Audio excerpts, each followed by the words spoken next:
किस्मत ने तुमसे माँ का सुख छीन लिया है और अरमान से तुम।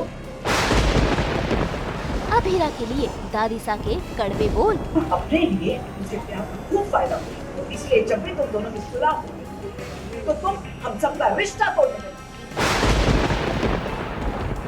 फूटा अरमान का गुस्सा। आप लोगों को सिर्फ नफरत करना आता है तो बैठकर दुनिया से नफरत करते रहिए। I don't give a damn। फिर एक बार दादी सा के खिलाफ हुई विद्या। लेकिन आप अहंकारी। स्टार प्लस के सीरियल ये रिश्ता क्या कहलाता है में अरमान और अभीरा आज पहुँचे हैं मंदिर में एक खास ओकेजन के लिए। ऐसे में आज विद्या ने ठान लिया था कि वो अरमान से माफी मांग लेगी, क्योंकि विद्या अरमान के बिना अब रह नहीं सकती। लेकिन इससे पहले कि ये सब कुछ होता, दादी सा अभीरा पर बरस पड़ी। भाई उन्होंने अभीरा को खूब खरी खोटी सुनाई। बच्चा ना होने की वजह से अभीरा पर कई कलंक लगाए। बाकियों के सच बोलने के चक्कर में लगी तुम खुद अपना सच बोलो। हम तुम्हें याद रखेंगे। तुम कभी मां नहीं बन सकती। किस्मत ने तुमसे मां का सुख छीन लिया है और अरमान से तुम। अपने लिए मुझे प्यार का खूब फायदा हुआ, तो इसलिए जब भी तुम दोनों की सुलह होगी तो तुम हम सबका रिश्ता तोड़ने लगे। मेरी बहू से इस तरह बात करने का आपको कोई हक नहीं।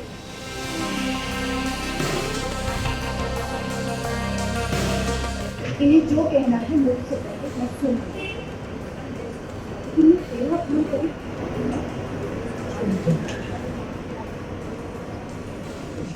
तो ये बोलोगे शिवानी कि तुम दोनों एक जैसे, तुम्हारी वजह से। इतने सालों तक आपने मम्मी के साथ गलत किया और आज भी आप इन्हें गली का नहीं सुना। मैं आपको याद दिला दूं कि आप इनकी गुनहगार है, ये आपकी नहीं। हम तुम्हें याद है कि इसके बेटी की गुनहगार तुम। अरमान बाप और उसकी वजह तुम। ऐसे में आज अभीरा भी दादी सा को जवाब नहीं दे पाई, क्योंकि उसके आंसू बहने लगे। तभी वहाँ पर पहुँच गया अरमान, जिसने दादी सा को खरी खोटी सुनाई और वहाँ से वो निकल गया अभीरा और अपनी माँ शिवानी को लेकर। मेरी वाइफ से दूर होने का आपको कोई हक नहीं है। हम तो इससे बात भी नहीं करते। हम तुमसे पूछते हैं कि तुमको लगता है ना कि विद्या और हमने तुम्हारे साथ सौतेला बर्ताव किया है, इसीलिए तुम्हें अपना परिवार चाहिए था। ये मत, बच्चे परिवार के अहम हिस्से होते हैं। बच्चे परिवार का अहम हिस्सा, इसीलिए कभी ये शिवानी को ले आती है और कभी विद्या को तुमसे मिलाने ले आती है। अपने फायदे के लिए ये चाहती है कि तुम विद्या से माफी मांगो। माफी माय फुट। मेरा दिमाग खराब था कि आज मैं चलकर यहाँ पर आया। मुझे लगा था कि शायद आप लोग आज लॉजिकली नॉर्मली बात कर लेंगे, लेकिन आप लोगों को बात करनी आती कहाँ है? आप लोगों को सिर्फ नफरत करना आता है तो बैठकर दुनिया से नफरत करते रहिए। I don't give a damn।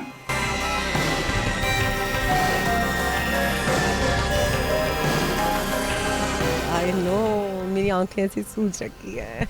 As always emotional विद्या जो पश्चाताप करने आई हैं। तो यहाँ पर हम एक पूजा करने आए हैं, जहाँ पर इस पूजा में माएँ जो हैं वो अपने बच्चों की पूजा करती हैं, उनकी आरती उतारती हैं, उनकी कलाई में धागा बांधती हैं, रोली मौली बांधती हैं और उनकी दुर्गायु का, उनकी सिद्धि का, उनकी रिद्धि का, उनकी समृद्धि का, उनकी लंबी आयु का, उनकी खुशहाली की प्रार्थना करती है। तो यहाँ ऑफ कोर्स विद्या जो है वो चाहती है कि अरमान उसे आके मिले और अभीरा उसे बोलती है कि वो आके मिलेगा आफ्टर मैनी एफर्ट्स। तो वो बहुत एक्साइटेड है। उसने रोहित को बताया है, छोटे बेटे को अपने, कि वो जाना चाहती है मिलने। तो रोहित बोलता है ठीक है, लेकिन आप जाएंगी, लेकिन आप अरमान भैया की माँ बनकर जाएंगी, दादी सा की बहू बनकर नहीं, क्योंकि आपने जो गलतियाँ की हैं वो तो की हैं, लेकिन आपको उससे सुधारना। बोलता हाँ मैं इसीलिए जाना चाहती हूँ क्योंकि मैंने जो अपना हक खो दिया है एक बेटे के प्रति, वो तो खो ही दिया है क्योंकि मैंने झूठ बोला, और इस बात का मुझे बहुत दुख है और मैं पश्चाताप करना चाहती हूँ। लेकिन अपने बेटे के पैरों पर गिड़गिड़ा कर मैं माफ़ी मांगने का जो हक है वो मौका मैं खोना नहीं चाहती हूँ।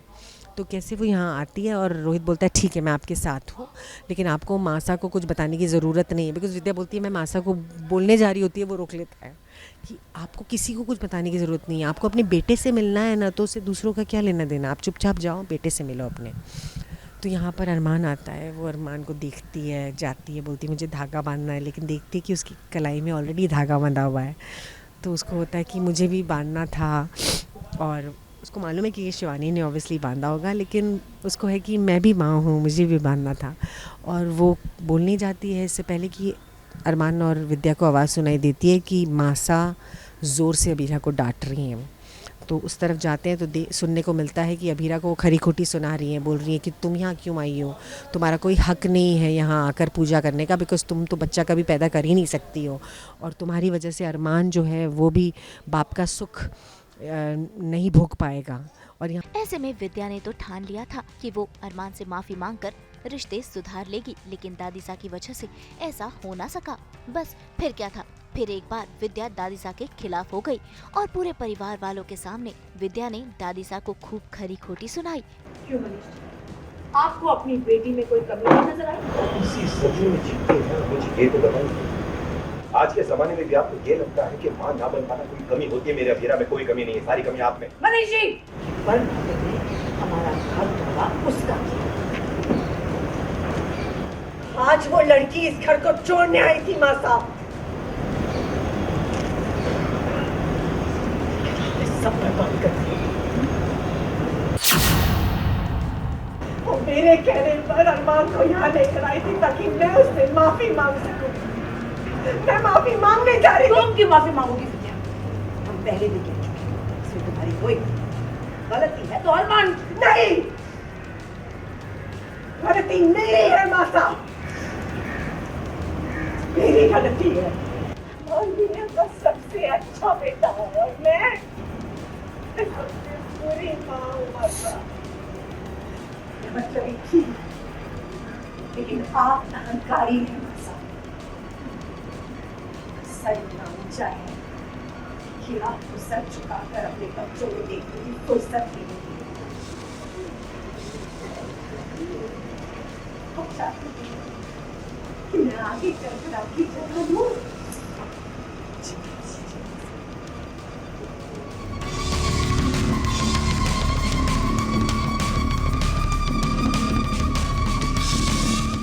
भाई विद्या आज काफी इमोशनल हो गई है, तभी तो देखिए कैसे वो फूट फूट कर रो रही है, क्योंकि वो अरमान से अपने रिश्ते सुधारना चाहती है। ऐसे में अब विद्या खुद अरमान और अबीरा के पास जाएगी अपने रिश्तों को सुधारने के लिए, लेकिन फिर एक बार विद्या दादीसा के खिलाफ हो गई है।